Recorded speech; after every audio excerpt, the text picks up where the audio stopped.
Beliau narasumber di berbagai media cetak, media elektronik, seminar, dan talk show. Jadi Ibu ini sangat berpengalaman dan sangat senior, tapi masih tetap awet muda. Terus beliau juga konsultan fingerprints analysis, konsultan grafologi, penulis beberapa buku panduan untuk fingerprint, ibu hamil dan menyusui, dan lain-lain. Nah, Bu Iren ini biasa disapa dengan panggilan Bubun, gitu ya. Beliau sudah keliling-keliling nih dari Aceh sampai Papua sebagai pembicara, seminar, trainer, dan konsultan keluarga melalui parenting, sidik jari, atau grafologi. Bubun memiliki passion yang sangat tinggi terhadap dunia pendidikan anak yang membuatnya terus belajar sampai ke Philadelphia ya, Bu Iren. Studi banding ke Jepang dan menyelesaikan S3-nya di bidang konseling. Bubun sehari-hari aktif dalam menjalankan pusat stimulasi bayi usia 3 bulan sampai dengan usia 6 tahun dengan nama Gymnacademics Senyum Anak Indonesia. Gymnacademics beroperasi di Gading Serpong, Bintaro, Palembang, dan Jakarta Selatan. Oke. Tanpa berlama-lama lagi, mari kita sambut Bubun atau Ibu Iren F. Mongkar. Halo Ibu. Enaknya dipanggil Bu Iren apa Bubun ya, Bu? Bubun aja ya, semua anak manggil saya Bubun. Iya. Iya. Selamat siang Bu. Kita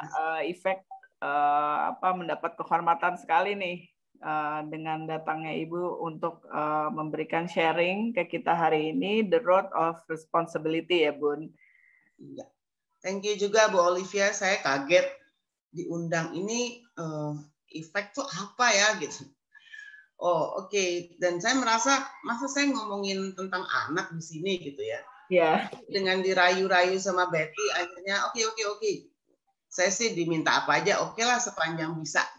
Yeah. Nah, jadi siang ini kita ketemu bersama-sama. Berapa orang yang hadir nih saat ini? 39 orang, tapi nanti ini di grup udah 80-an, mungkin biasanya nanti ya. Oke. Apa nih? Langsung saya bahas materinya atau gimana? Ya, langsung aja. Nanti host akan bantu Ibu untuk slide share-nya. Ya.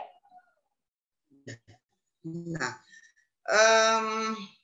saya sendiri tadi udah Bu Olivia sampaikan sehari-hari bergerak di menjalankan satu center, ada beberapa cabang, khususnya untuk menstimulasi bayi dan anak sampai 6 tahun. Bayinya itu berapa? Semua orang kaget, bayinya itu umur 3 bulan. Hah? Ngapain 3 bulan di sekolahin gitu ya? Jadi berdasarkan metode endowment yang saya pakai, itu bayi dari lahir bahkan sudah bisa distimulasi. Nah, karena itu saya lumayan banyak membaca mengenai apa sih peran orang tua gitu ya, sebagai orang tua buat anak-anak kita. Nah, salah satu topik yang dibahas yang ini adalah road to responsibility, jalan menuju tanggung jawab gitu bahasa sederhananya Indonesia. Nah, jalan menuju tanggung jawab itu apa sih? Kenapa sekarang kita merasa bahwa ada banyak orang yang responsibility-nya itu menurun gitu.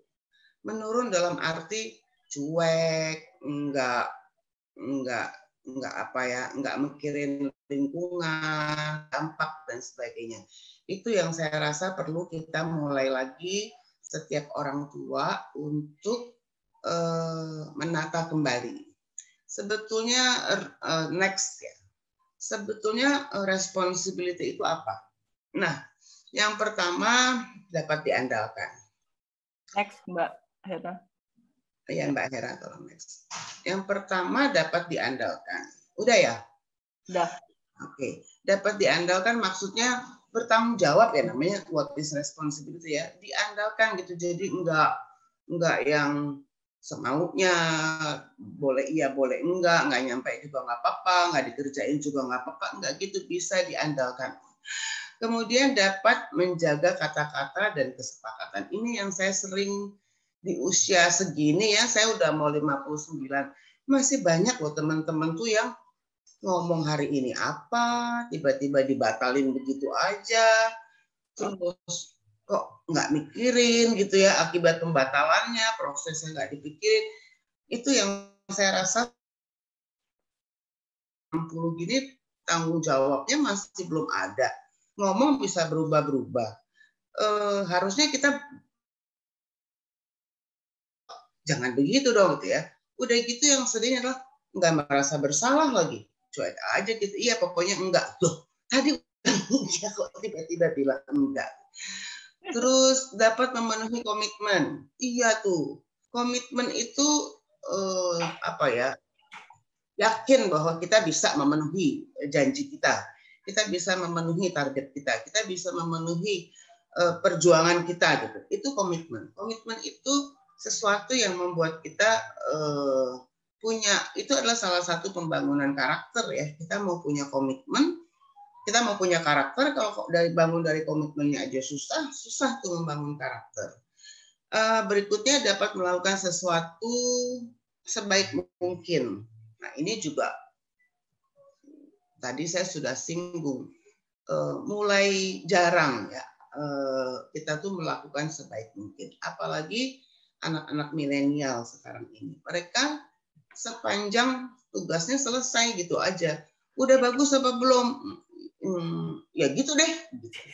Maunya cepet, maunya segera, nggak pakai proses lagi gitu.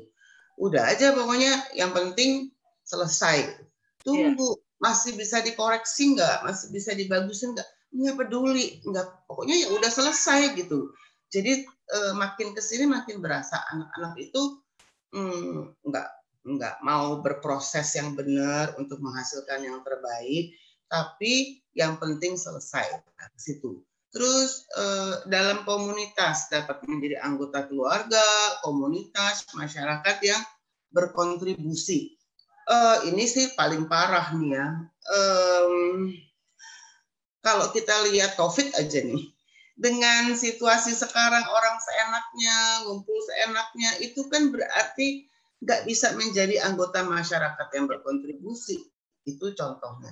Gimana kita mau disebut bertanggung jawab, bagian situ aja enggak. Saya sering waktu awal-awal pandemi itu bagi-bagi masker. Keliling-keliling daerah Gading Serpong sini. Hampir tiap hari. Tapi sedihnya si bapak-bapak yang sama yang saya kasih hampir setiap hari juga dia nggak pakai.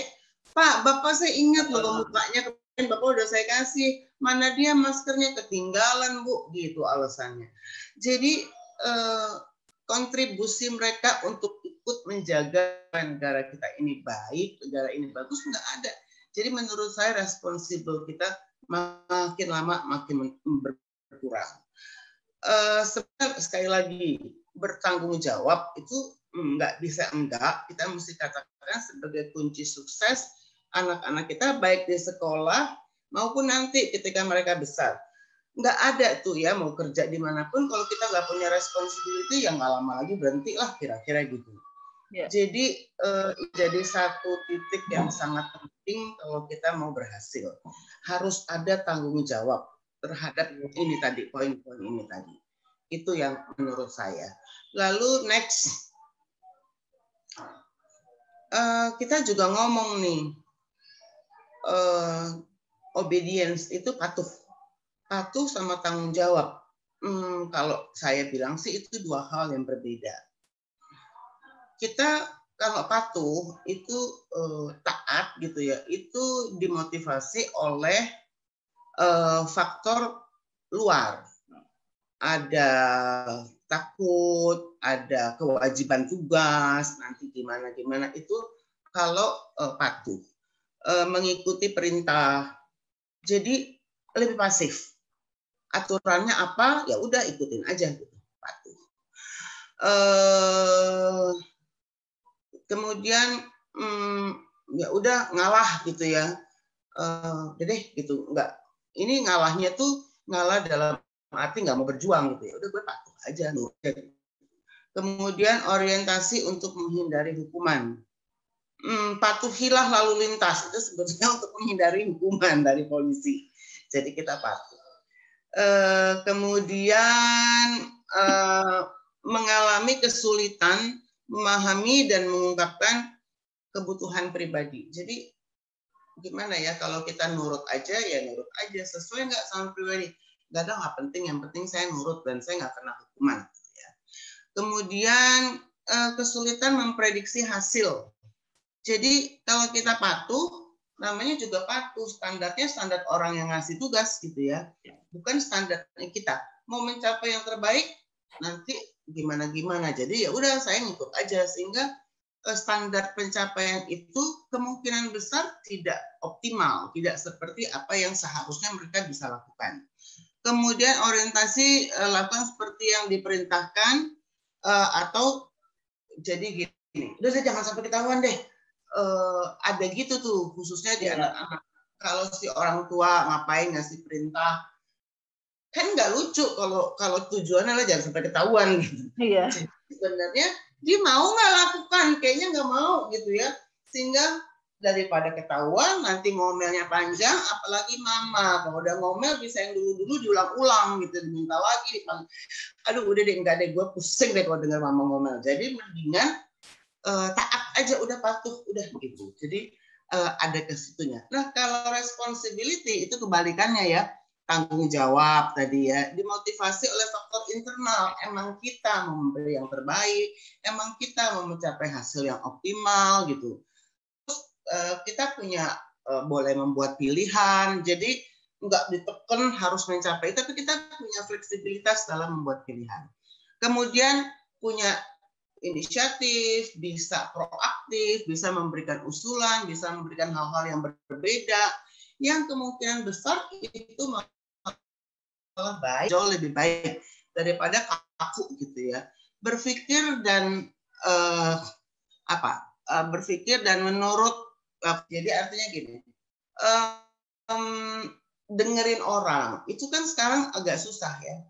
Kita bagaimana mau memiliki komunitas yang baik kalau kita nggak mau dengerin orang. Coba ya anak-anak itu dilatih untuk mendengar. Caranya gimana? Caranya orang tua juga mendengar. Kalau anak lagi ngeluh, jangan main dipotong. Kamu tuh ya gituan aja dimasalahin. Jangan gitu, dengerin aja dulu. Kita nggak tahu ujung keluhannya apa. Gitu. Nah itu jadi mendengar itu penting sekali. Nah biarkan dia punya 3 pilihan, dia lakukan. Kemudian dia nanti lihat hasilnya, kalau A saya begini, kalau B saya begini. Jadi biarkan dia belajar dari hasil pilihan-pilihan yang dia punya. Biarkan dia belajar, ada yang bagus, ada yang enggak, ada yang kacau balau gitu ya. Udah kita memberi dia kesempatan untuk melakukan, memilih dari pilihan-pilihan itu mana yang terbaik. Akhirnya dia terbiasa untuk membuat pilihan dan melakukan yang terbaik. Itu dia. Kemudian orientasinya saya menyebabkan keberhasilan, jadi bukan standar orang lain. Tadi yang saya bilang, ini standar dia sendiri. Oh, saya mencapai keberhasilan ini karena saya mengikuti aturan gini, semuanya saya lakukan dengan bertanggung jawab. Saya punya ide, saya masukkan, kesalahannya di mana dia belajar. Jadi dia betul-betul berorientasi saya menyebabkan keberhasilan saya sendiri, bukan standarnya orang lain. Next boleh. Nah, how involved should you be? Sebagai orang tua kita harus, keterlibatan kita mesti gimana? Ya. Kita mesti punya keseimbangan antara over managing dan under parenting is an art. Jadi ada seninya lah menjadi orang tua. Itu sebabnya saya selalu bilang nggak pernah ada sekolah buat jadi orang tua. Tapi buat jadi orang tua nggak pernah. Enggak, kita terus-menerus belajar. Sampai kapanpun.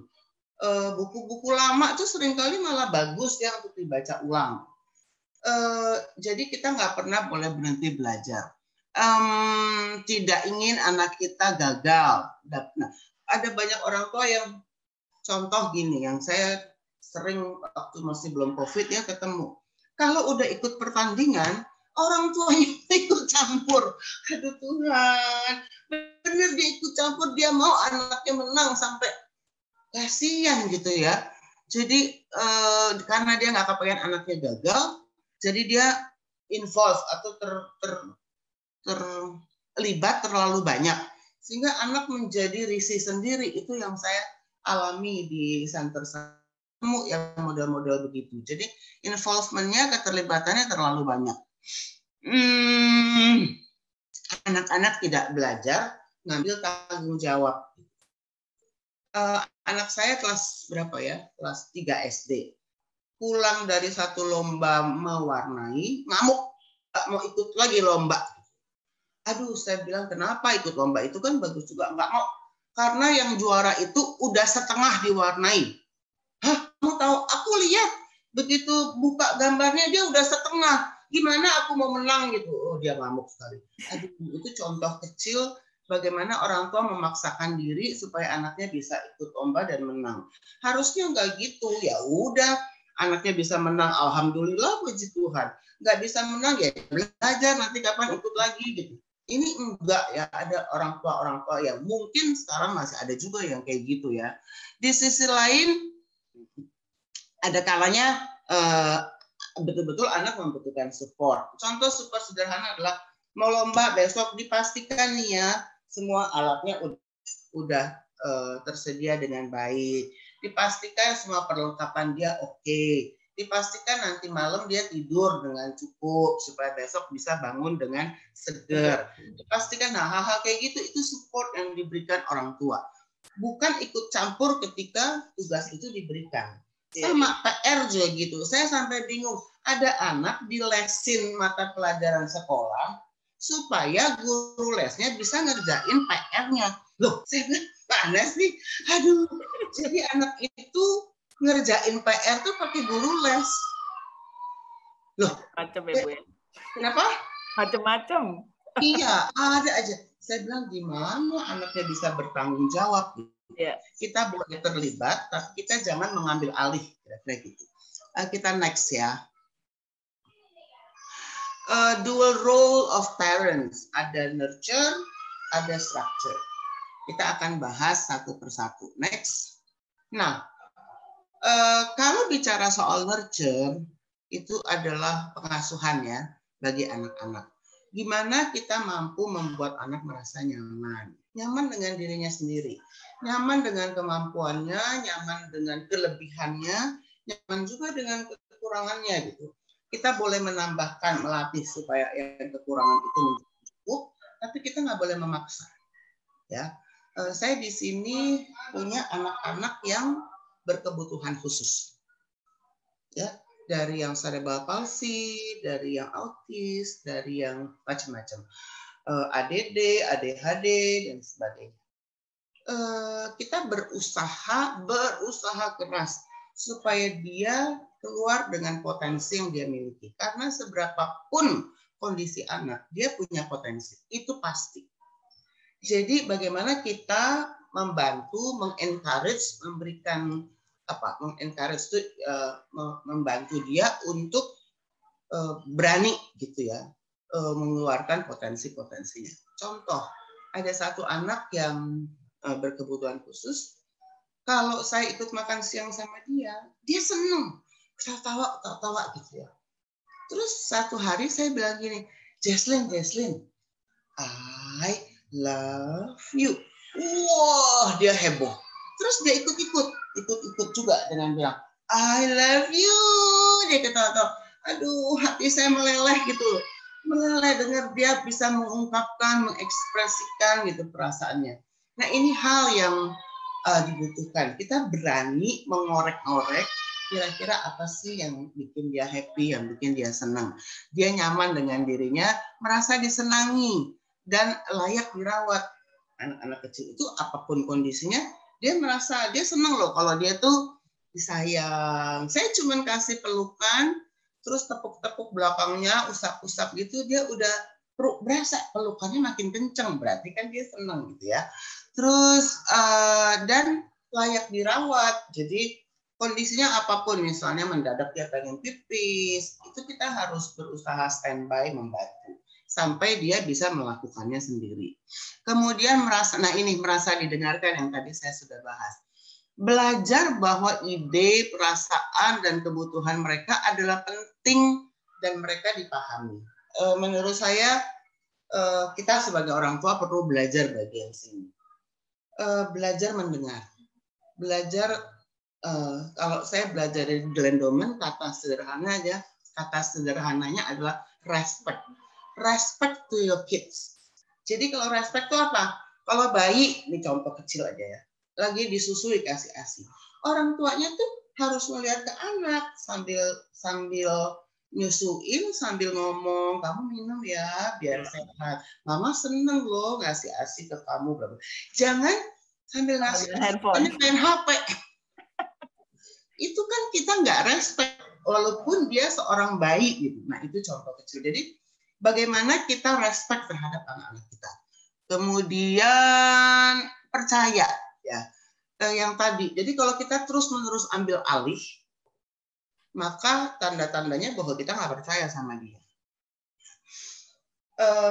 Kemudian belajar bahwa mereka dapat mengatasi situasi. Nah, biarkan mereka menyelesaikan masalahnya. Kalau mereka butuh bantuan, mereka akan minta dan kita siap membantu. Tapi kalau mereka tetap mau mencoba sendiri, biarkan. Apapun hasilnya kita tetap respect. Kita tetap hargai hasil yang dia capai. Belajar bahwa mereka dapat mengatasi sulit ya, menghadapi tantangan. Urusan misalnya ke mobil supaya nggak basah gimana, kita ikut campur gitu ya. Ya udahlah, kalaupun basah nggak apa-apa, orang saya masih kecil juga seneng mandi hujan. Jadi nggak apa-apa dong gitu, basah-basahan dikit nggak usah. Nanti sakit enggak. Kalau kita main hujannya 3 jam ya mungkin sakit. Kalau cuma bentaran gitu sih nggak sakit lah ya. Terus mampu memberi kembali kepada orang lain. Jadi dia belajar untuk menerima sekaligus memberi. Dia belajar untuk memberi. Nah ini bagian yang lumayan saya ajarkan ke anak saya. Memberi kan kita suka gini, kamu pilihin deh baju-baju bekas yang udah nggak mau dipakai. Kasih buat sumbangan gitu ya. Kalau saya terbalik, kamu pilih baju yang kamu seneng. Belajar melepas, kalau saya di meditasinya Pak Merta ada, belajar melepaskan, jadi jangan kasih yang udah bekas, yang udah jelek, yang kita udah nggak mau pakai. Sekali-sekali kita kasih yang kita seneng dong. Jangan ya gitu. Jadi bagaimana dia belajar untuk memberi dengan tulus, dengan ikhlas. Agak susah, tapi pelan-pelan kalau dari kecil bisa diajarkan. Membangun kemampuan mereka untuk berempati ya tadi. Jadi situasi pandemi ini paling enak. Kita melihat kehidupan makin sulit, cari uang sulit. Saya setiap kali naik gokar itu tidak pernah saya tidak tanya, Bapak tinggal di mana, anaknya berapa, sehari kira-kira gimana Pak? Ya kalau rajin tetap Bu, tetap akan ada hasil. Gitu. Yang penting kita berdoa dan rajin. Dengar kalimat itu menguatkan. Kalau sore misalnya, saya pesan GoFood nih, pesan nasi goreng 3 gitu ya. Udah datang, pesanan diterima, driver menuju ke restoran, terus kita chatting. Bu, pesanan sesuai aplikasi ya? Iya Pak, tapi Bapak nggak usah anterin ke tempat saya. Bapak bawa pulang untuk makan sama-sama di rumah. Selamat makan malam ya Pak. Itu cuma habis nggak sampai 70.000. Tapi saya merasa saya bisa menolong gitu ke satu orang bapak.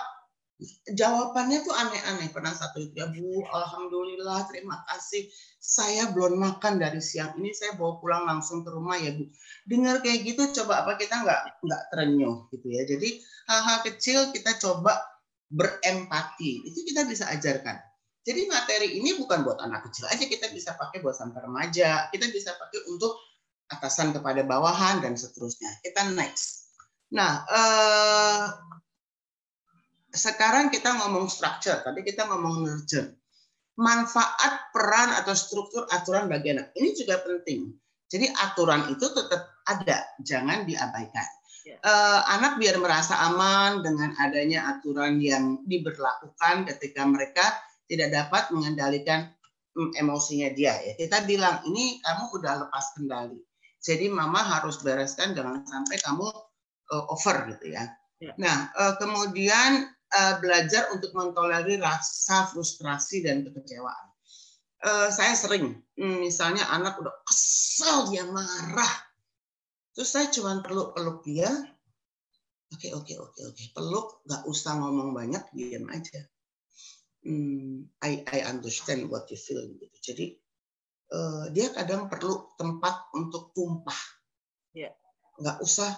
Emang kenapa kamu sih bla bla bla. Aduh, bawa lagi kesel, salah-salahin gitu kan.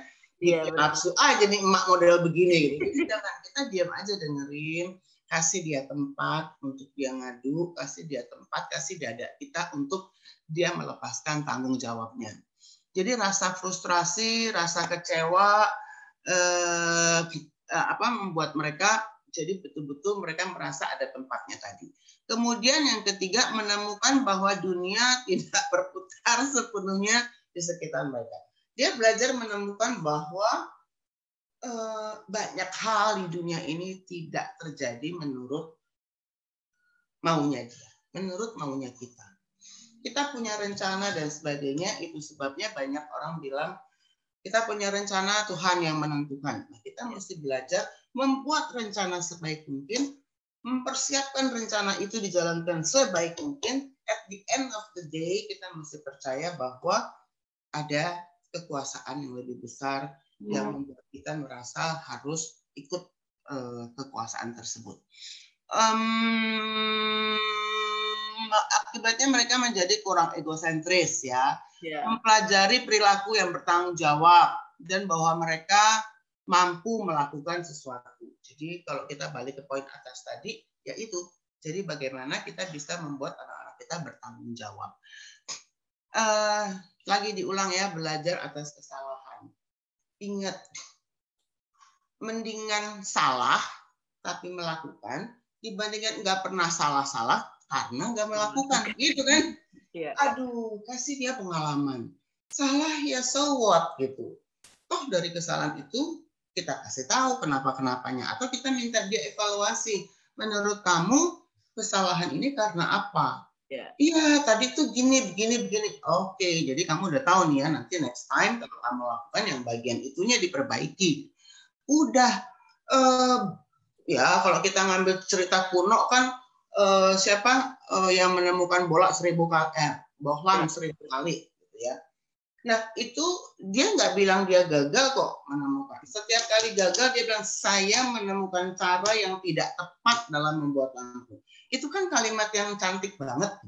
Kalimat yang mengencourage kita bahwa dalam setiap kita melakukan percobaan, iya tadi orang dia nemuin lampu aja bisa ribuan kali, gitu. Kenapa kita enggak? Jadi hal-hal sederhana itu kita tanamkan ke anak. Sepanjang dia belajar dari kesalahan, sepanjang dia bisa mengevaluasi kesalahannya, kenapa?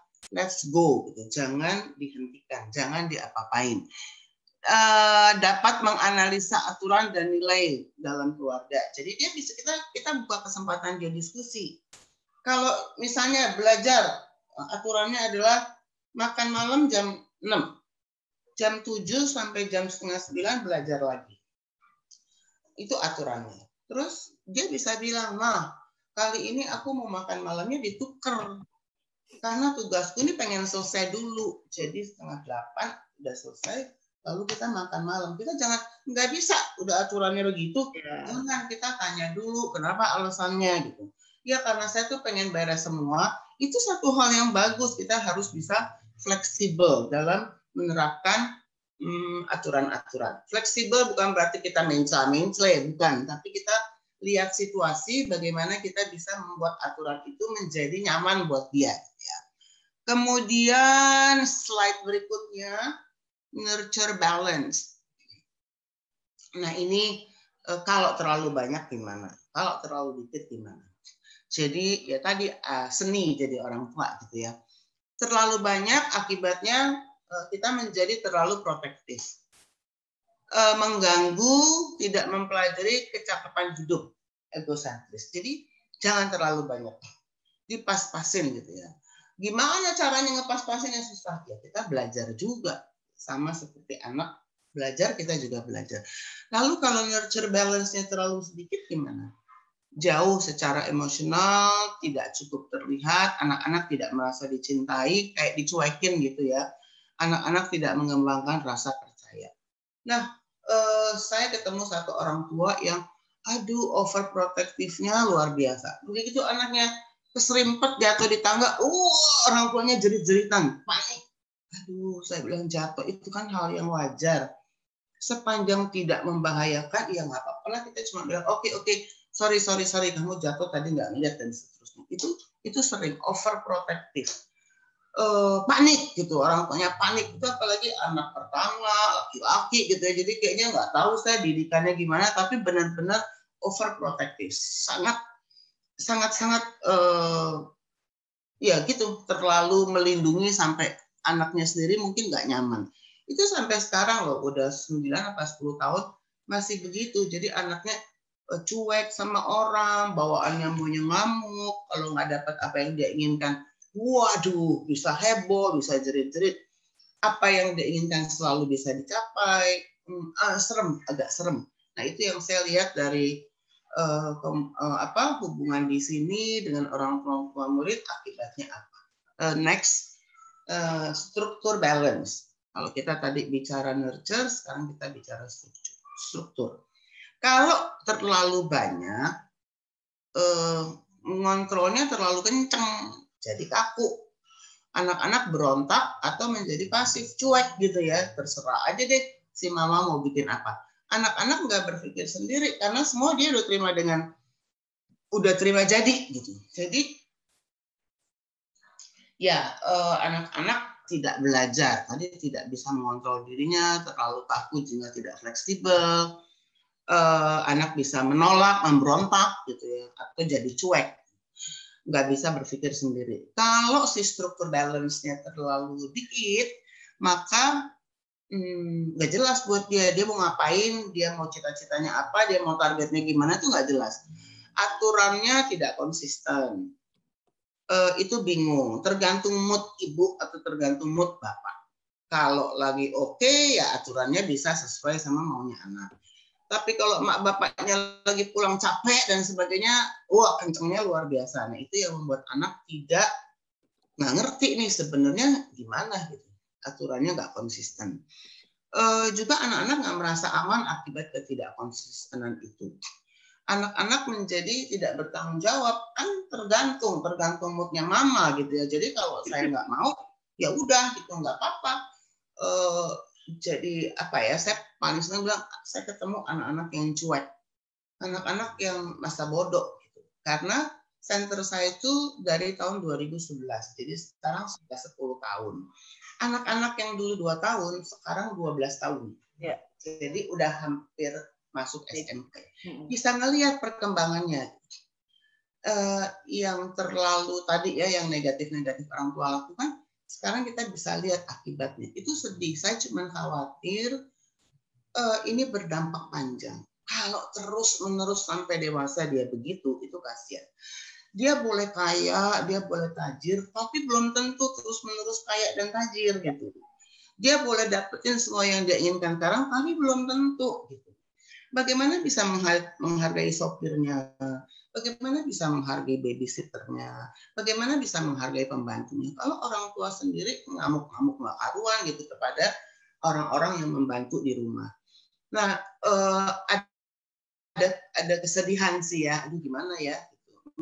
Bilanginnya susah, itu berdampak panjang. Dan menurut saya itu bisa lebih panjang lagi kalau tidak ada koreksi apa-apa. Itu yang saya lihat apa yang dilakukan oleh banyak orang tua, kesalahan terhadap bagaimana pola mereka mengajar, khususnya ke arah responsibility ini. Kita slide berikutnya. Nah ini, parents mesti cheerleader. Jadi, aduh, contoh gini ya. Jangan setiap anak pulang sekolah nanyanya gini, tadi ulangan dapat berapa? PR-nya apa? Besok ulangan apa? Ya ilah, pertanyaannya menggelikan gitu loh. Aduh, ada nggak sih pertanyaan lain gitu? Masa nanyanya ulangan dapat berapa? Terus dapat 6,7. Ya ampun, kemarin 7,2. Kenapa sekarang?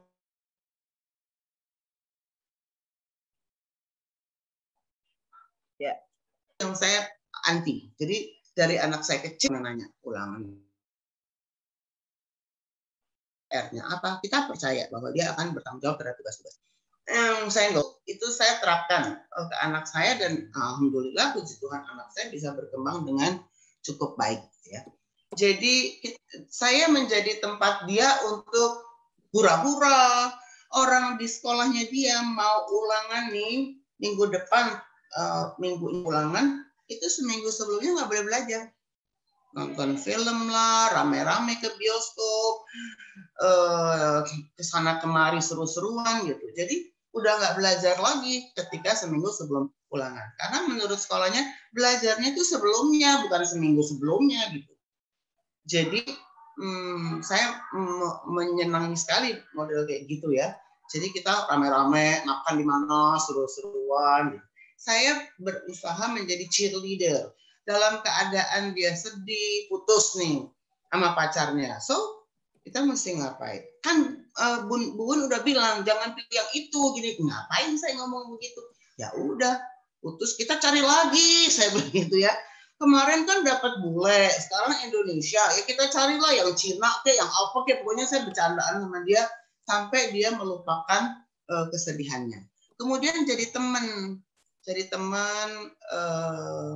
apa saja, untuk dia punya masalah sama temannya, untuk dia punya masalah dengan gurunya, jadi teman. Bagaimana saya menjadi temannya dia? Dia gundah gulana karena sahabat baiknya sudah melakukan perbuatan tidak senonoh di usia SMP kelas 2. Saya ngelihat kok wajahnya nggak enak gitu ya. Udah beberapa hari saya tanya, dia ada apa? Itu sedih. Terus dia cerita. Saya sebagai orang tua keder juga ya, aduh mana teman baik gitu ya, di Arab sudah melakukan hal yang nggak boleh. Jadi saya bilang ya tinggal kita belajar apa yang boleh, apa yang tidak. Kamu udah tahu, kamu resah, kamu sedih dan sebagainya. Kamu berarti merasa bahwa ada yang nggak benar dengan perbuatan. Kita bisa nolong apa? Jadi saya ngobrol sama dia untuk kita bisa bantuin apa. Be a teacher. A teacher itu bukan guru, bukan bantuin PR dan sebagainya, tapi menjadi guru kehidupan si anak. Menjadi contoh buat si anak. Lalu yang berikutnya menjadi enforcer, menjadi memberikan kekuatan, mendorong dengan cukup baik. Itu orang tua harusnya bisa seperti itu. Next. Nah, kalau kita mau keluarannya adalah tanggung jawab, masukannya apa yang diproses? Yaitu disiplin. Kita juga harus disiplin. Kalau telat itu mbok ya minta maaf gitu loh. Saya paling sebel sama orang udah telat, ngomong juga enggak, datang cuek aja gitu. Sepertinya ya udah gue datang. Aduh, saya mau meeting jam 10. Saya udah lihat jam 10 kurang 10. Saya pasti ini nggak bisa nyampe jam 10. Pasti saya WhatsApp. Sorry, kayaknya gue nggak bisa nyampe jam 10 nih. Telat 10 menit ya. Itu pasti saya lakukan. Anak saya, jangan coba-coba sama dia nggak disiplin. Mati dah kita. Yuk gimana sih, kan gereja mulai jam 1. Dan seterusnya. Aduh, pokoknya dia tuh bisa marahin saya. Dan saya bisa minta maaf karena emang saya yang salah gitu ya. Jadi disiplin itu nggak boleh enggak. Ini harus diajarkan dari kecil. Saya bahagia, saya senang karena ngelihat anak saya disiplinnya itu luar biasa. Kadang-kadang jadi nggak kaku. Tapi saya lihat nggak kakunya itu sampai batas mana. Kalau emang masih oke ya kita yang salah lah, kita nggak disiplin. Lalu memberikan contoh. Contoh-contoh kecil seperti saya membagikan ini, membagikan itu, kegiatan-kegiatan sosial saya. Ketika saya gundah gulana, ketika saya dalam satu situasi sedih, marah, terus dia tanya, "Iya kenapa?" Marah banget. Saya bilang, itu kan udah you alamin berkali-kali. Tapi ini keterlaluan, saya bilang ya. Saya marah banget. Sekarang gini, you selalu jadi contoh buat orang. Banyak hal yang lo lakukan jadi contoh. Sekarang you diminta sama Tuhan menjadi contoh untuk memaafkan. Iya, ayolah, yuk jangan begitu, nggak apa-apa, udah, ini naik kelas, kata dia. Coba, anak saya itu bisa jadi teman kayak begitu. Ya. Kemudian konsistensi aturan, ya itu tadi, kalau udah disiplin ya disiplin, kalau udah jam segini ya jam segini, kalau udah bilang belinya nanti setelah kita punya uang sekian, nah itu harus ditetapkan, jangan kita sendiri pindah-pindah. Lalu penghargaan, ini juga hal yang sangat penting. Kita suka lupa, minta terus, nggak pernah menghargai. Jadi kita harus belajar memberikan reward, memberikan penghargaan sekecil apapun. Ya. Itu kita harus lakukan supaya keluarannya nanti bertanggung jawab dari disiplin, dari contoh, dari konsisten aturan, dari penghargaan. Keluarnya akan urusannya ke tanggung jawab. Kita next slide-nya, terus ditanya mulainya dari mana? Kalau peribahasa dulu ketika saya rajin seminar kemana-mana, rumah adalah sekolah yang paling baik buat anak. Orang tua guru yang paling penting buat anak. Saya kira kalimatnya itu. Jadi mau tidak mau rumah itu tempat yang paling baik untuk dia mulai. Apa saja yang tadi saya bilang, dari bayi dia belajar dihargai, dari bayi dia belajar aturan, dari bayi dia belajar disiplin, dan seterusnya itu mulai dari rumah. Lingkungan bisa menambah, tapi jangan lupa lingkungan juga bisa merusak. Jadi kalau kita tanamkan dari rumah itu kuat, maka lingkungan tidak akan mempengaruhi terlalu banyak. Bisa mempengaruhi tapi tidak terlalu banyak. Anak kita udah cukup stable, anak kita udah cukup kuat gitu ya. Nah itu yang harus disadari oleh sebanyak mungkin orang tua, bahwa kita adalah guru yang pertama dan utama, rumah kita adalah sekolah yang paling penting. Tidak bisa tidak. Saya pernah ngarang buku judulnya Dea, bayi yang belajar di Harvard. Semua orang nanya, emang anak tuh sekolah di Harvard? Enggak. Harvard itu adalah sekolah, katanya nih sekolah terbaik di dunia gitu ya. Nah saya bilang dia bayi yang belajar di Harvard. Maksud saya adalah dia belajar di sekolah paling baik di dunia, yaitu Harvard. Di mana? Di rumah. Saya mencoba menerapkan apa yang paling oke itu dari rumah. Kasih sayang, cinta dan sebagainya itu mulainya dari rumah. Itu yang mesti kita belajar melakukan ke anak kita. Oke, kemudian next-nya kesiapan anak dalam menerima tugas atau tanggung jawab. Ingat, sesuaikan dengan perkembangan, kemampuan, dan komitmen anak. Kita harus sesuaikan di situ, hindari tugas yang membuat anak jadi stres, gitu ya. Ukur kemampuan dia, bagaimana dia bisa melakukan dengan sukacita, menghindari malas, jadi malas ngelakuin gitu. Kalau kita terlalu keras, terlalu banyak. Next-nya step by step atau bertahap. Nah, setiap tugas harus diberikan secara bertahap. Satu selesai, satu lagi. Satu selesai, satu lagi. Anak belajar cuci piring. Cuci piring hal yang sederhana. Tapi biarin dong dia beracatan dulu. Pelan-pelan kita ajarin. Cuci piring biasanya kerannya nyala gede. Ya udah, 1, 2, 3, 4, 5 kali, lalu kita ajarkan ini kerannya bisa, nggak usah terlalu besar begini. Karena buat anak, motorik halusnya dia untuk nahan keran itu setengah, itu nggak mudah. Jadi kita mesti ajarkannya step by step. Ya. Nah, kemudian tentukan waktu khusus saat anak harus melaksanakan tugas. Maksudnya begini, kalau dia lagi hektik dengan kerjaan sekolah, kalau dia lagi pusing dengan tugas-tugas yang banyak, kita jangan nambah-nambahin yang bikin anak frustrasi. Seolah-olah kita nggak ngerti. Jadi tolong diberikan tugas, disesuaikan. Kita perlu menjaga rutinitas, tapi jangan sampai nggak jadi fleksibel gitu ya. Yang tadi saya bilang kalau makan mau diganti jamnya, oke dong. Jadi berikan juga fleksibilitas ke anak. Lalu next, kualitas pekerjaan. Standar hasil setiap tugas itu apa? Kita mesti tentukan maunya apa. Contoh, makan nggak berantakan. Kita mesti kasih tahu target kita adalah makannya nggak berantakan. Tapi kan perlu tahapan gitu ya. berantakannya di meja. Kemarin berantakannya sampai ke lantai. Udah nggak apa-apa. Sekarang lantai jangan sampai berantakan ya, kita sampai berantakannya di meja aja gitu, pelan-pelan. Kita atur satu persatu sehingga anak bisa melaksanakan tugasnya step by step tadi. Kualitas pekerjaannya kita atur kayak mereka happy.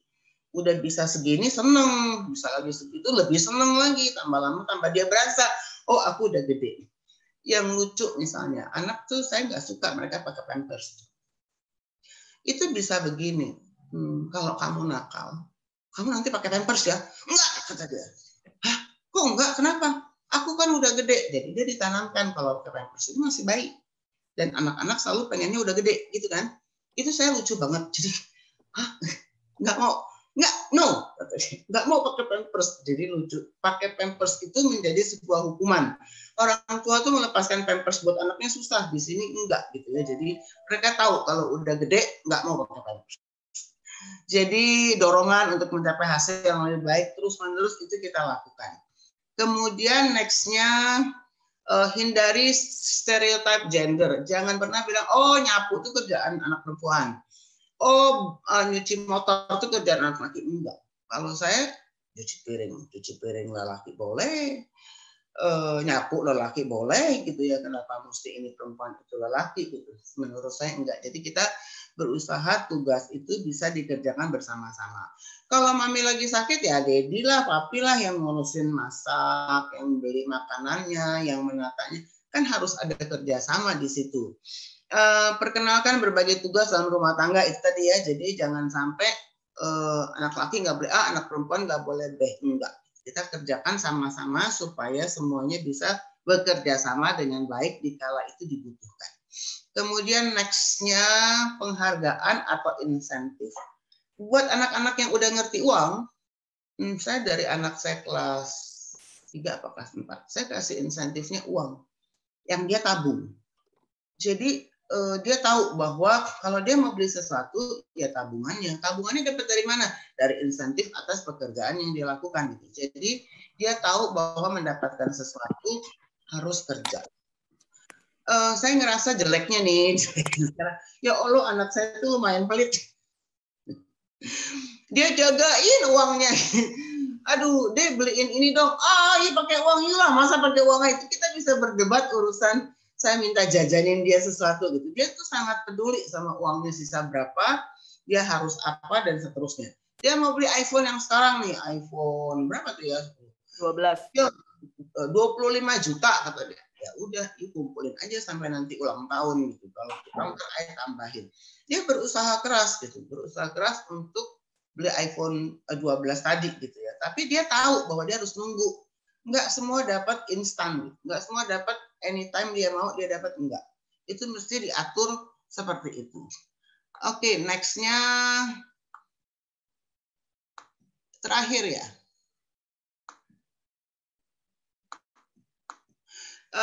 Slide terakhir saya berhubung sudah 48 menit, jadi udah kelebihan 3 menit.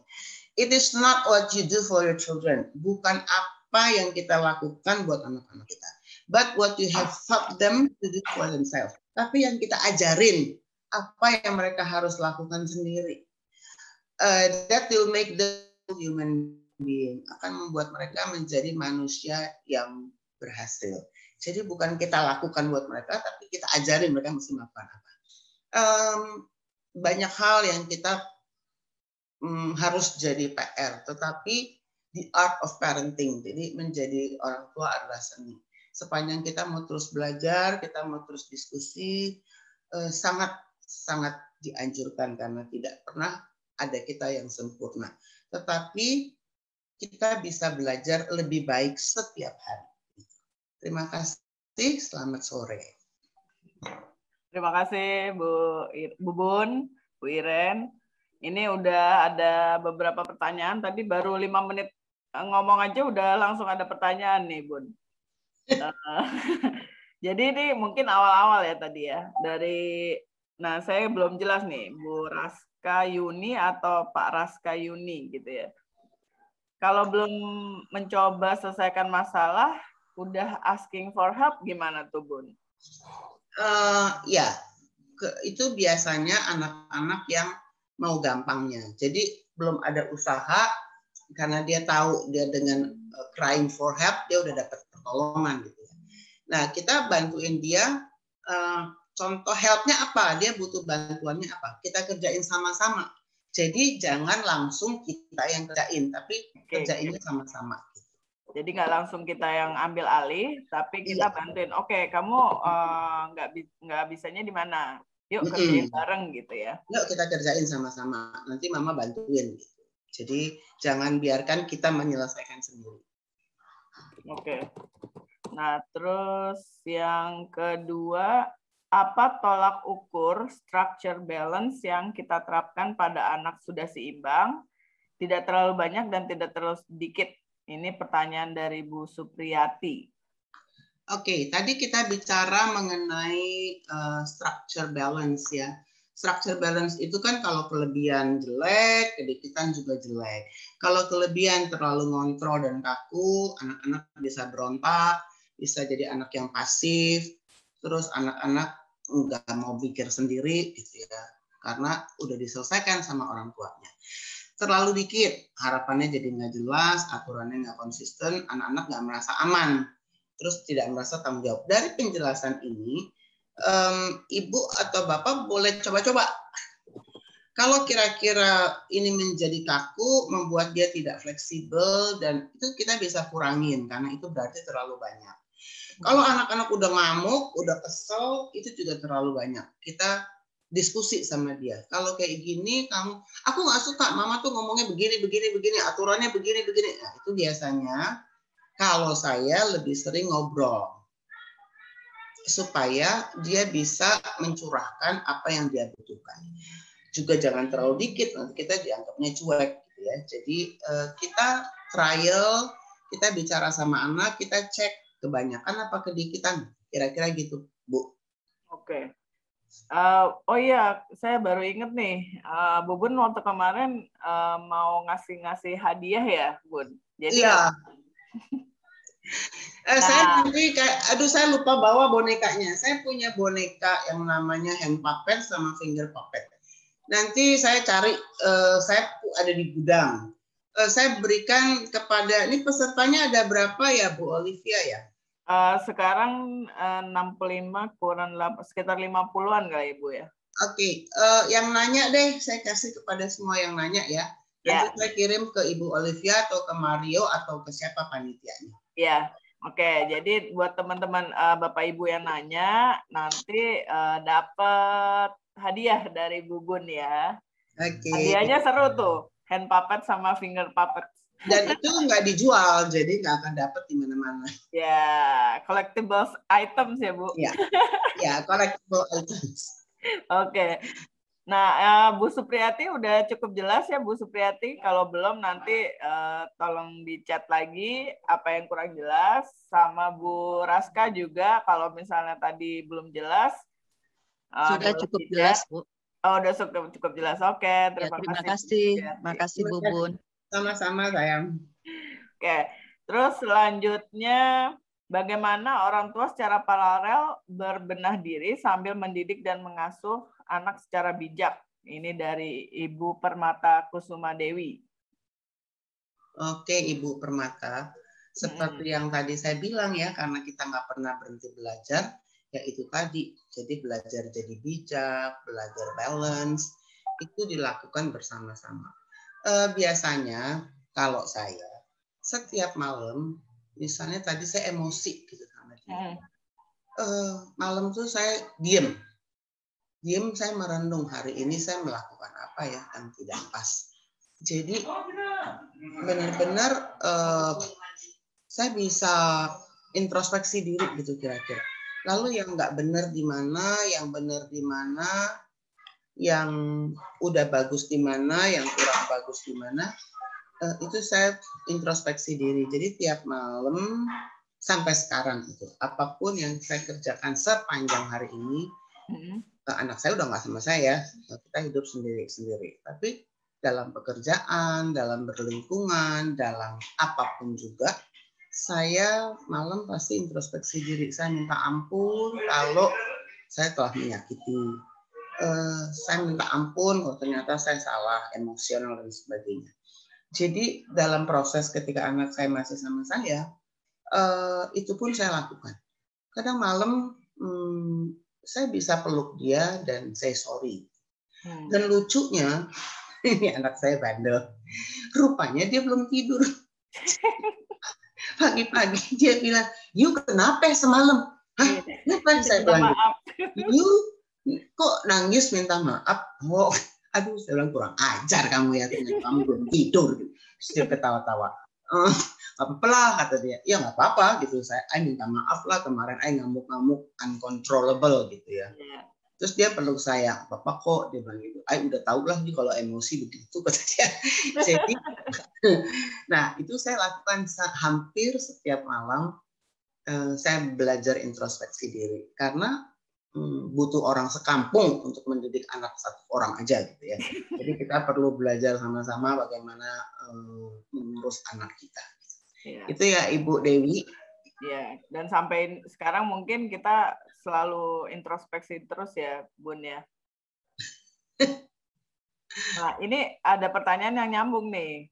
Kalau terlanjur emosi ngomelin anak, apa yang harus kita lakukan supaya dia merasa aman? Nomor 1, bertobat, Bu. Orang tuanya bertobat dulu ya, Bun ya.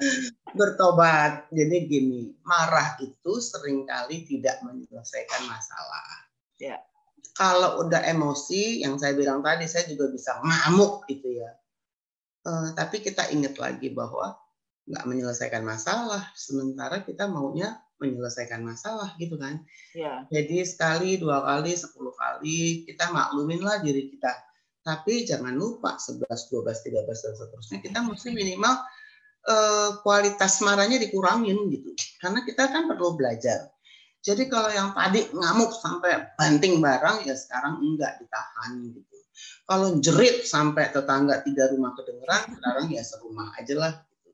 Contohnya kualitas marahnya diturunin supaya ada jalan keluar yang baik. Marah itu nggak salah, tapi jangan emosional sehingga tidak terkontrol. Gitu ya, Bu. Jadi marahnya rasional ya, Bu? Iya, boleh marah, tapi kira-kira lah ya. Gitu. Dan sebenarnya nggak harus melebar ya, Bu ya. Misalnya anak salah ini, ya fokusnya di situ. Jangan, habis waktu itu kamu kan begini. Jadi ngerembet ke yang dulu-dulu gitu kan. Kita orang tua suka begitu tuh. Kesalahan zaman Nabi Nuh dibawa-bawa gitu ya. Itu bikin kesal gitu loh si anaknya. Ya ampun, kemarin tuh udah beres deh kayaknya, diulang lagi.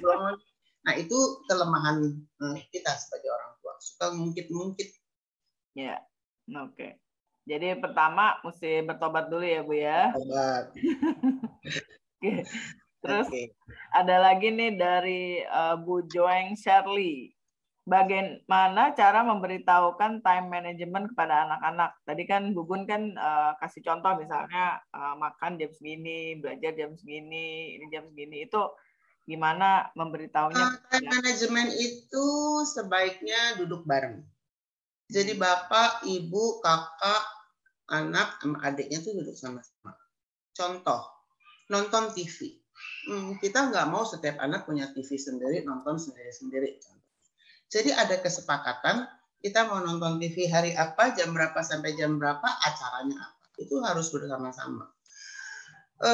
Saya punya cerita teman saya di Australia. Waktu saya ke sana, suaminya pergi. Saya bilang, mau kemana laki lo? Mau nonton bola. Di mana? Di rumah temennya. Loh, kok nggak nonton di sini, di rumah TV gitu kan? Enggak, karena hari ini jam segini bukan waktunya nonton bola.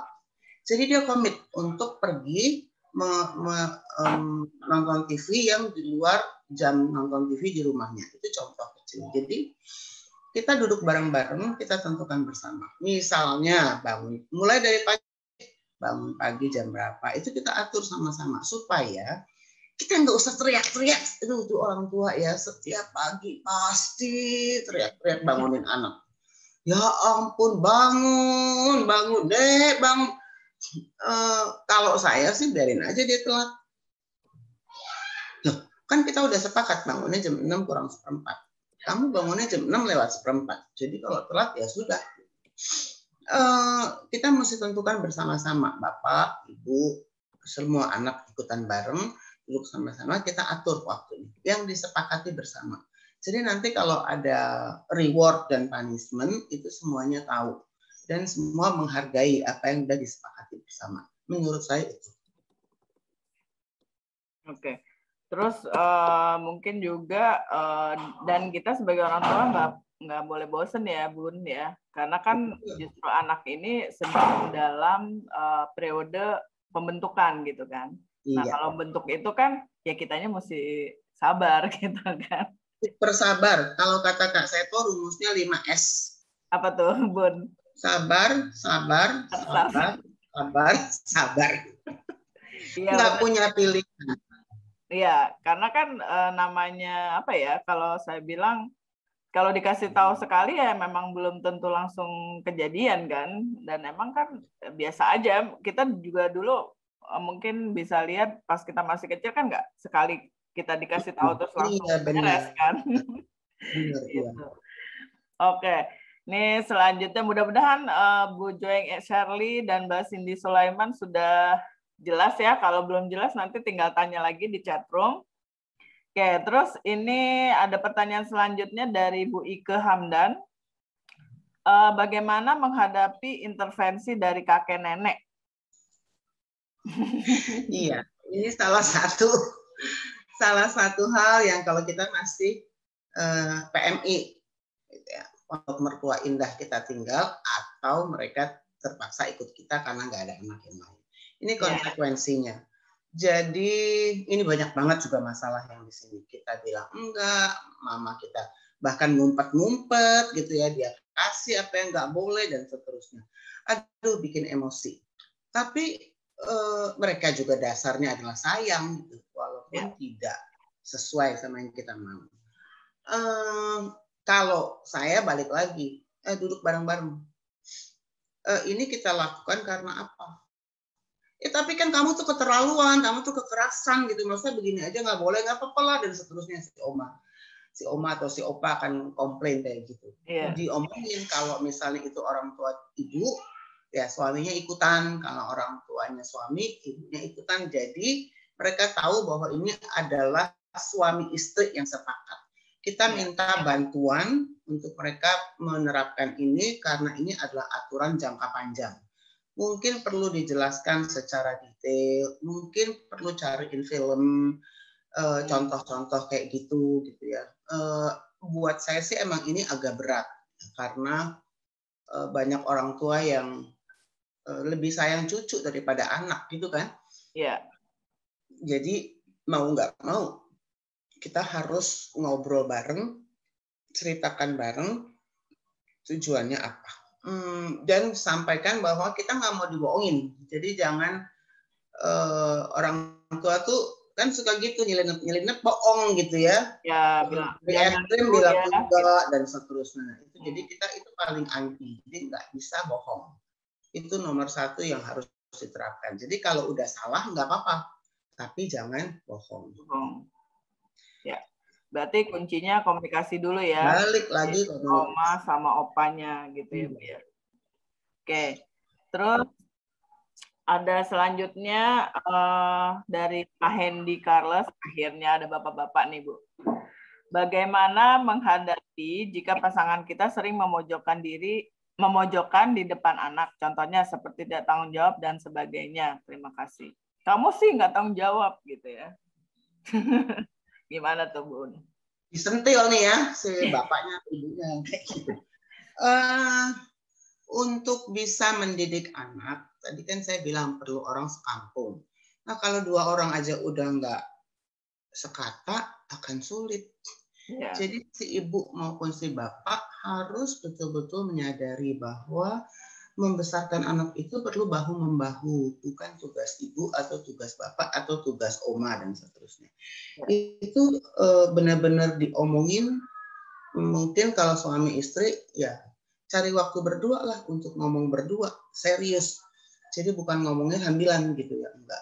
Perlu cari berdua, ngobrol berdua dan sampaikan masalahnya.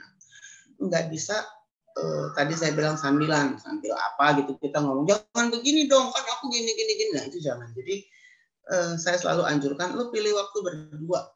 Kalau perlu ngineplah 1 malam yang cuman berduaan aja untuk ngomong kita maunya kayak apa, konsekuensinya apa, plus minusnya apa. Jadi ujungnya sih saya tetap bilang komunikasi dan harus ada kesepakatan bersama. Ini masalah yang lumayan gede nih, bapaknya tukang ngamuk, anaknya kalau deket bapaknya nggak betah dan seterusnya. Kayak gitu ada deh banyak. Iya. Jadi mungkin itu antara orang tua juga komunikasinya perlu lancar sebagai contoh buat anak-anak juga kali ya Bu ya. Karena kan setiap apa yang kita kerjakan itu biasanya anak-anak jadi bahan pelajaran mereka gitu. Iya, kalau bapak ibu ngomong aja judes berdua-duaan gitu, gimana anak belajar menjadi anak yang ramah dan seterusnya, kan bawaannya anaknya jadi jutek gitu. Oke. Nah ini mungkin nyambung dengan pertanyaan berikutnya. Dari Bu Judith Yude. Selamat siang Ibu, saya mau tanya bagaimana jika perbedaan cara mendidik anak antara ibu dan ayahnya. Berarti ini balik lagi kayak tadi ya Bun. Jadi ayah sama ibunya nih ada cara mendidiknya beda gitu loh. Itu gimana caranya perbedaan itu? Buat saya asal tidak bertolak belakang itu nggak apa-apa. Anak belajar juga bahwa ibu gini, ayah gini. Jadi dia juga belajar strategi kalau minta ini sama ayah, kalau minta itu sama ibu, apa juga sih ya. Asal tidak bertolak belakang, itu menurut saya. Jadi nggak apa-apa. Kalau bertolak belakang ya itu yang harus dihindari dengan komunikasi tadi, yang pertanyaan barusan, bagaimana ngobrol berdua, terus kemudian. Ya, jadi kalau beda saya sih bilang nggak apa-apa. Justru belajar itu ya, jadi anak-anak justru belajar gitu ya Bu, bahwa kalau orang tuh bisa beda-beda cara pendekatannya gitu. Dan mereka belajar bagaimana negosiasi nih sama si ibu atau negosiasi sama bapak, si caranya begini loh gitu. Belajar strategi ya kan? Strategi. Asal jangan bertolak belakang. Misalnya si ibu bilang boleh, si bapak bilang nggak boleh untuk hal yang sama gitu kan ya Bu ya. Oke, mudah-mudahan udah jelas ya Bu Judith Jude, terus Pak Stefanus, nih ada lagi nih bapak-bapak ya. 2 bapak ya. Ya, apa strategi menghadapi anak SD kelas 4? Karena sekolah PJJ, jadi sering main game Roblox jika tidak ada sekolah. Jika disuruh belajar menjadi malas dan sampai teriak-teriak histeris. Ini kayak permasalahan PJJ nih Bu. Iya, PJJ itu sampai sekarang kita belum mampu beradaptasi. Iya. PJJ itu menjadi masalah. Walaupun kita terpaksa ikut PJJ karena nggak ada cara lain sekarang ya, sebagian besar PJJ. Kita berdoa supaya PJJ segera berakhir. Yeah. Tapi PJJ itu kendalanya ya salah satunya tadi, anak jadi tergantung sama gadget, apa-apa pakai gadget gitu, menyelesaikan masalah mereka jadi familiar sama gadget, orang main games jadi mulai kecanduan, orang tua juga udah stres, mesti bagaimana ini sama anak. Belum lagi gadgetnya ada di setiap anak, semua anak punya masing-masing gadget, jadi komunikasi mereka juga jadi jelek, nggak lagi main bareng, tapi mojok masing-masing mojok dengan kegiatan dengan gadgetnya sendiri-sendiri. Sebetulnya penggunaan gadget itu dari pertama, kalau udah telat, coba diulang lagi, kita anggap aja ini baru pertama gitu ya. Bagaimana kita punya komitmen bersama anak? Teman saya bilang, main gadget itu mami kasih izin Sabtu 2 jam, Minggu 3 jam. Udah. Nah, jadi anak udah tahu dari awal bahwa tidak ada hari lain main gadget. Tidak ada selain Sabtu dan Minggu anak buka gadget untuk main. Jadi mereka hanya buka gadget untuk belajar, keperluan sekolah. Dan kalau hari Sabtu Minggu mereka pun harus laporan mainnya apa.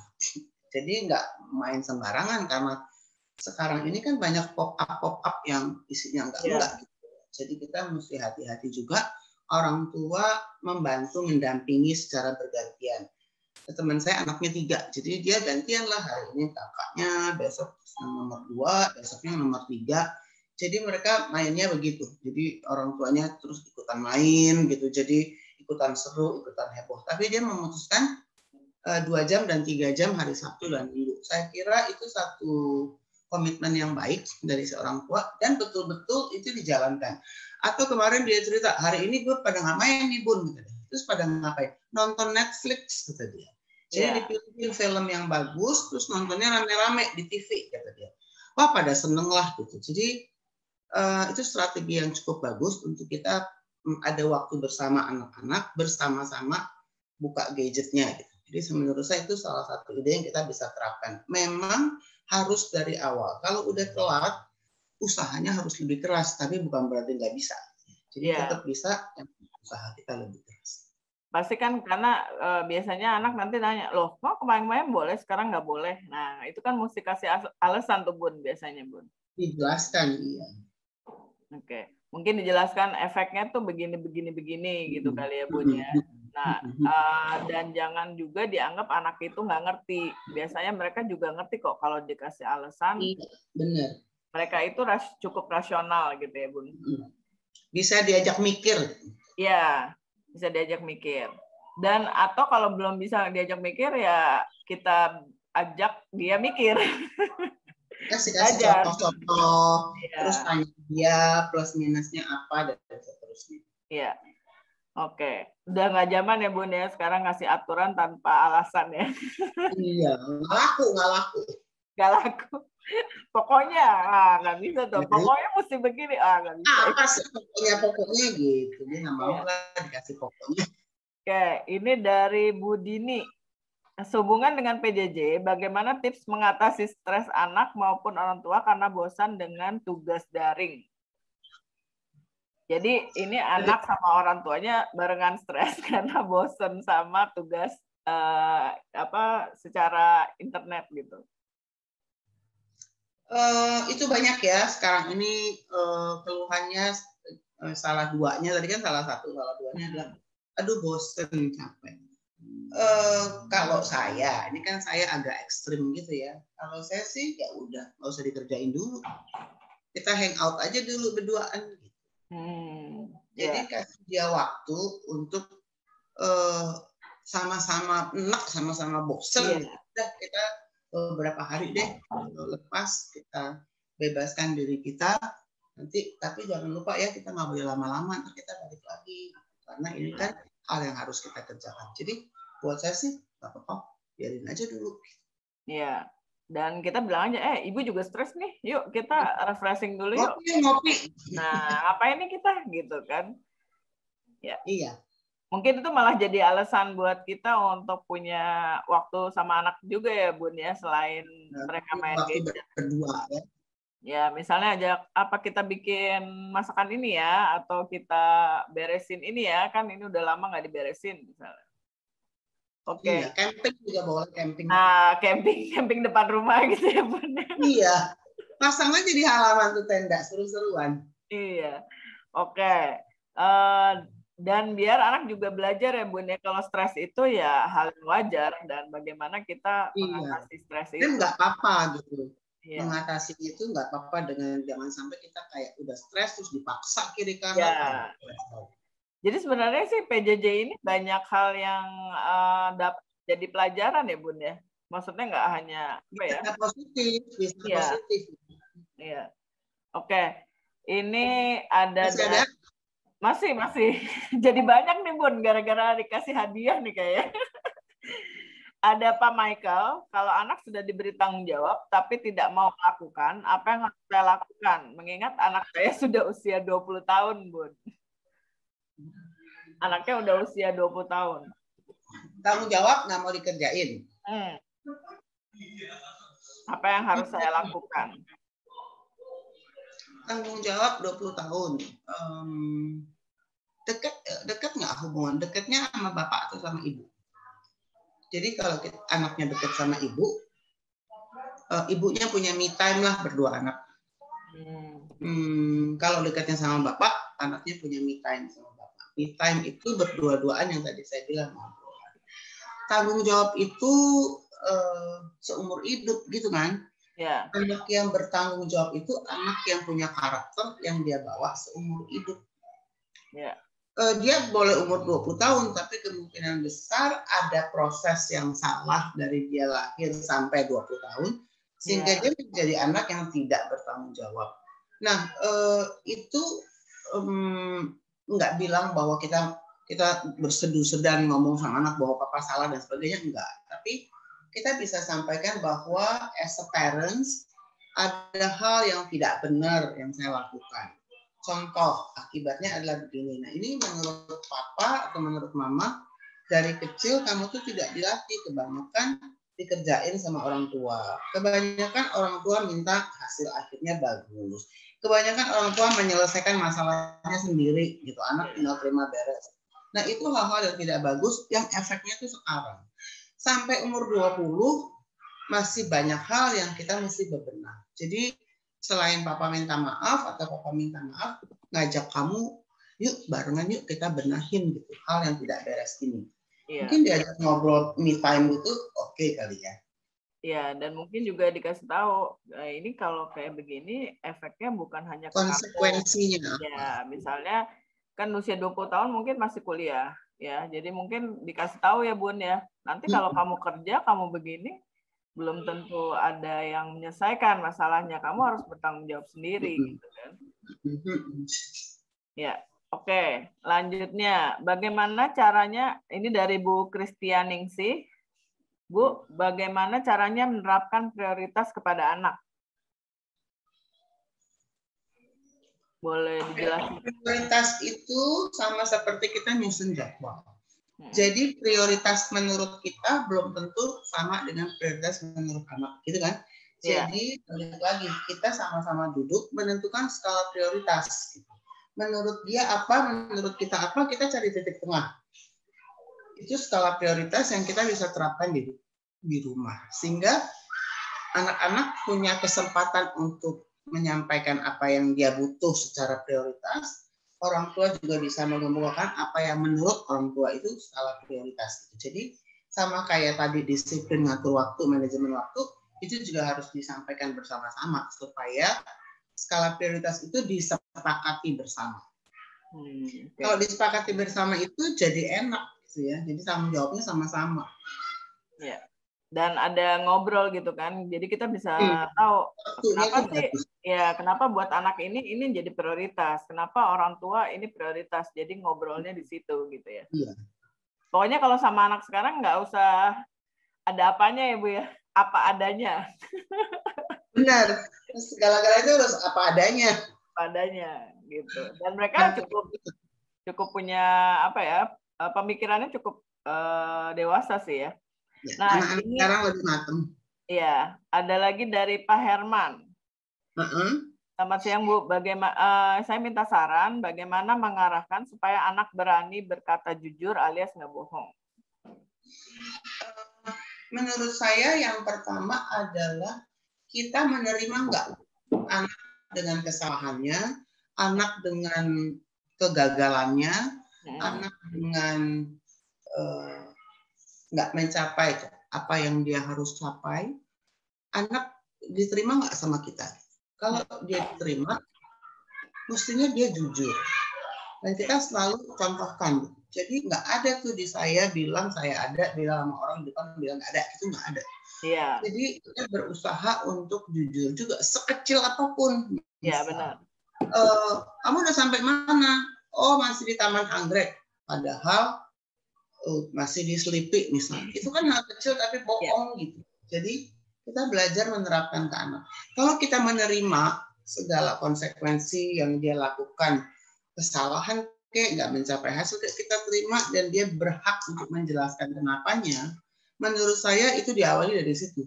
Jadi anak-anak bisa jujur kalau kita buka peluang untuk mereka bersikap jujur. Iya, benar.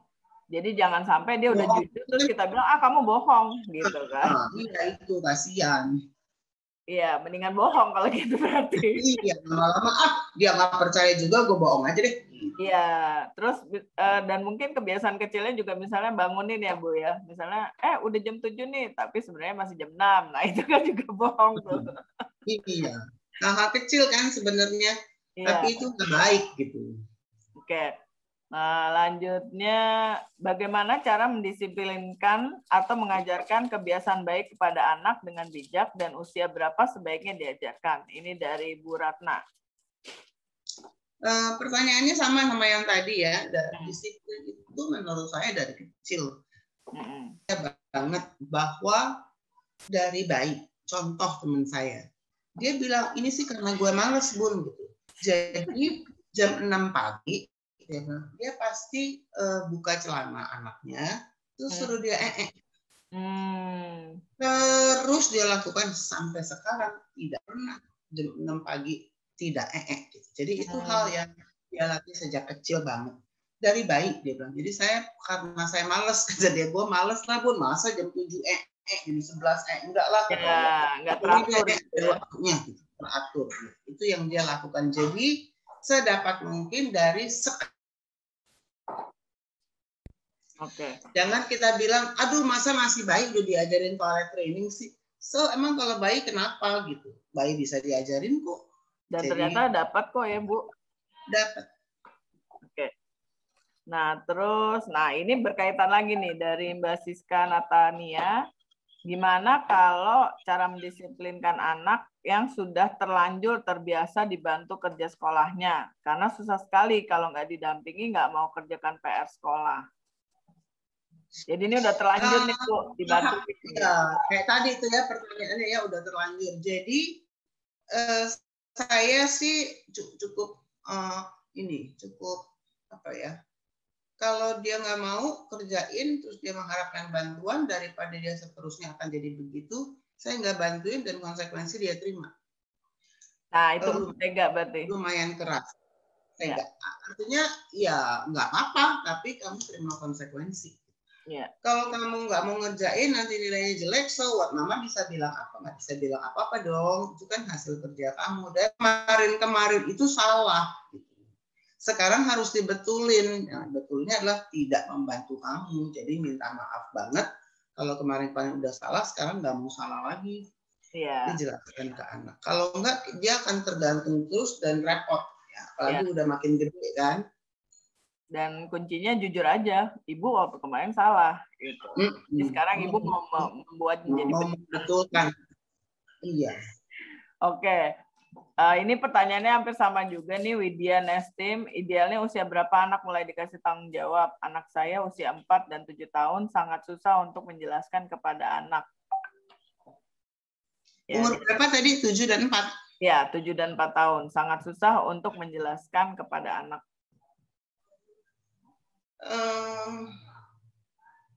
Biasanya sih komunikasi itu saya mulai dengan contoh.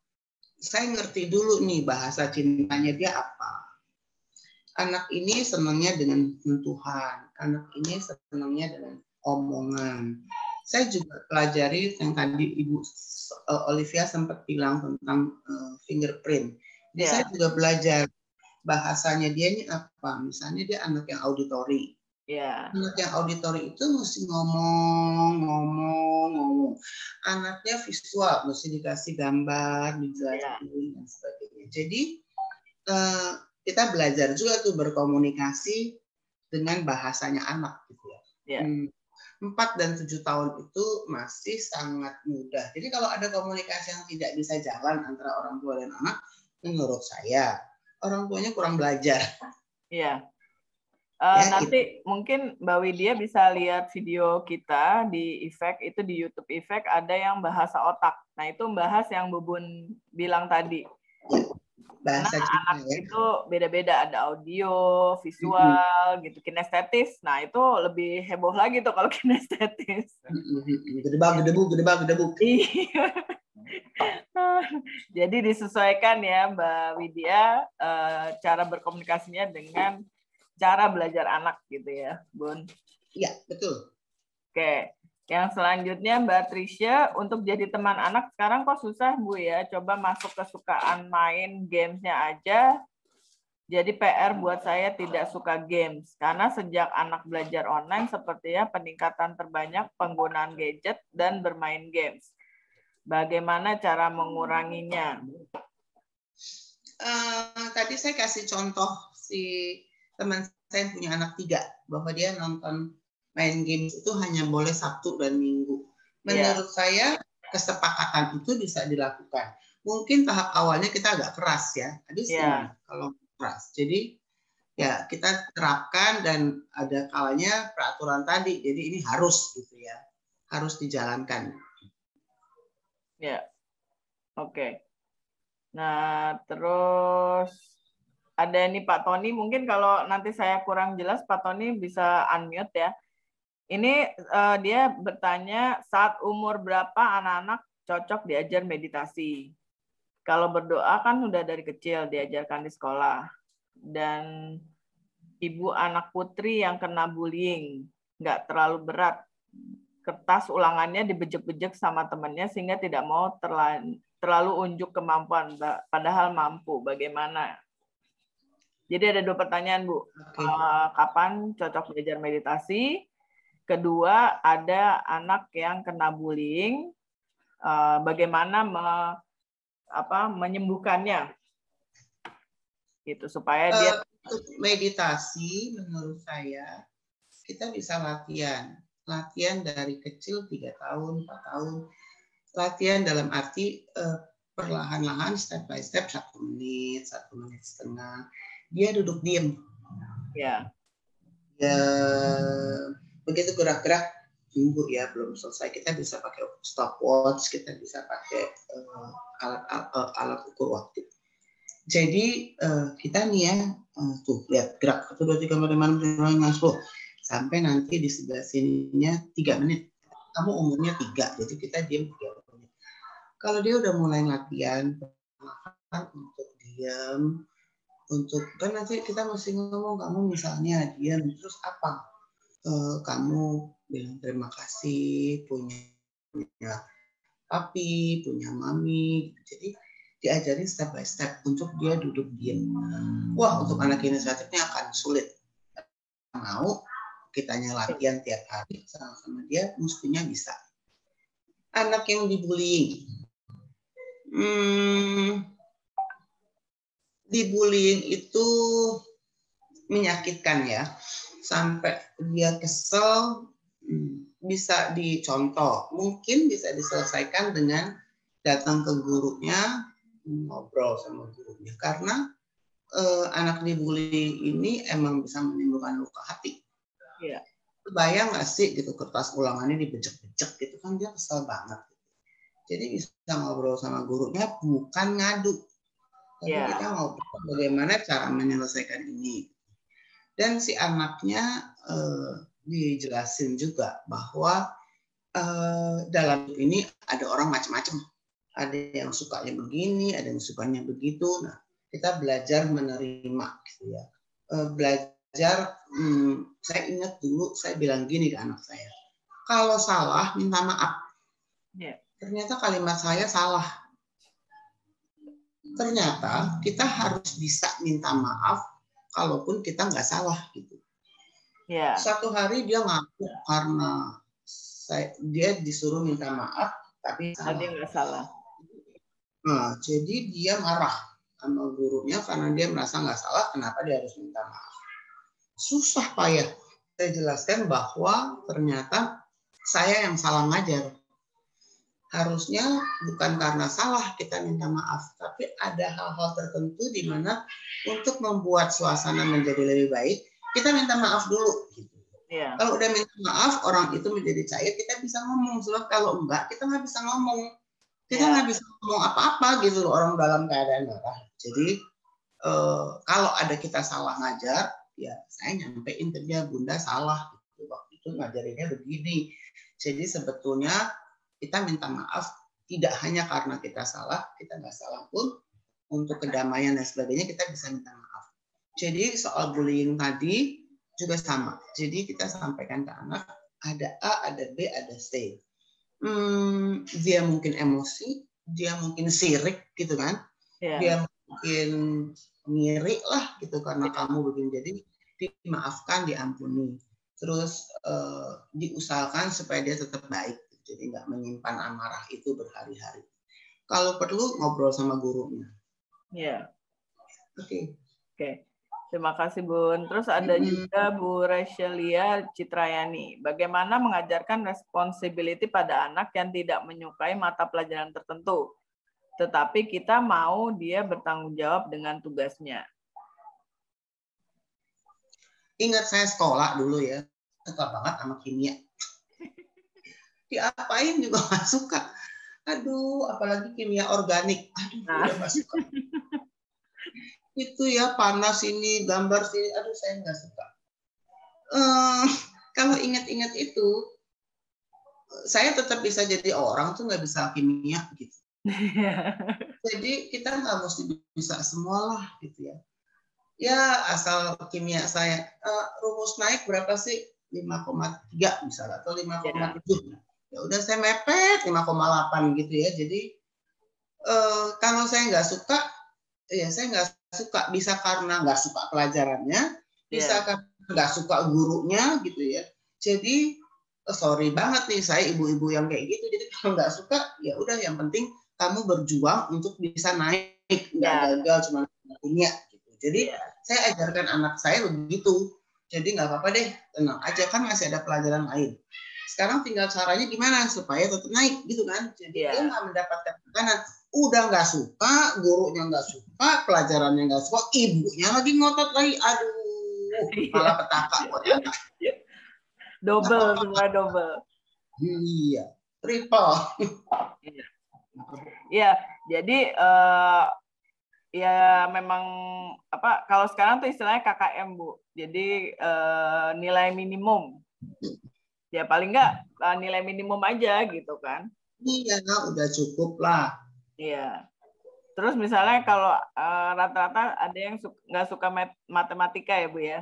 Nah, kalau saya kadang suka bilang gini, tapi kamu nanti kalau mau jadi desainer itu perlu tahu matematika sedikit, saya bilang. Misalnya untuk ngitung barang ini, untuk ngitung barang ini kan harus tahu berapa kalinya gitu kan. Atau kalau mau jualan, nah kalau mau jualan jangan sampai rugi gara-gara salah hitung, saya bilang gitu. Jadi ya emang perlu kita orang tua perlu cari-cari cara ya Bu ya. Oke. Tapi kita jangan menekan ya, karena ingat kita dulu juga kita pernah lah nggak suka ini nggak suka itu. Jadi that's okay gitu. Hidup itu kan nggak karena matematika. Masih banyak hal lain yang penting dalam hidup. Kalau tadi kita ngomong tanggung jawab, lebih penting daripada sekedar matematika dapat 10. Benar. Oke. Terus ini ada pertanyaan lagi dari Bu Joeng Serli. Tadi udah nanya, sekarang nanya lagi. Bu, kalau anak yang dikasih reward berupa uang, apakah anak itu memang benar-benar melakukan tugasnya atau karena ada reward berupa uang, baru anak mau melakukan tugasnya? Jadi reward berupa uang, tadi catatannya adalah kalau anak sudah bisa menghandle uang.